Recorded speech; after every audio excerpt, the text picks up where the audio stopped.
ஒரு காட்டுல அணில் இருந்துச்சு, ஒரு முயலும் இருந்துச்சு. ரெண்டும் நல்ல நண்பர்கள். ஒரு நாள் இரண்டும் சேர்ந்து அருவிக்கிட்ட தண்ணீர் குடிக்க போச்சு. அங்கே தண்ணீர்ல விளையாடிக்கிட்டு இருந்த ஒரு அழகான பெண்ணை பார்த்துச்சு. அணில் கேட்டுச்சு, இவள் மனிதர் தானே? முயல் சொல்லிச்சு, ஆமாம், நம்ம காட்டை சுத்தி பார்க்க வந்திருப்பா. ஆனா அது ஒரு காட்டு தேவதைன்னு ரெண்டுக்கும் தெரியல. அவர்கள் பேசுறத கேட்ட தேவதை சின்ன சிரிப்போட கையால தண்ணீரை வீசினார்.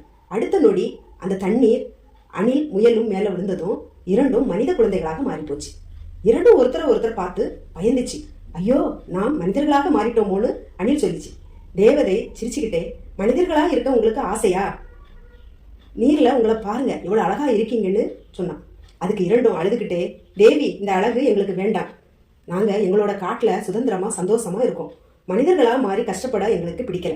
தயவு செய்து எங்களை மறுபடி பழையபடி மாத்திருங்கன்னு சொல்லிச்சு.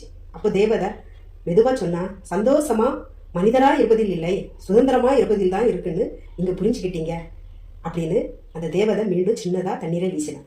உடனே அந்த அணிலும் முயலும் பழையபடி மாறிப்போச்சு.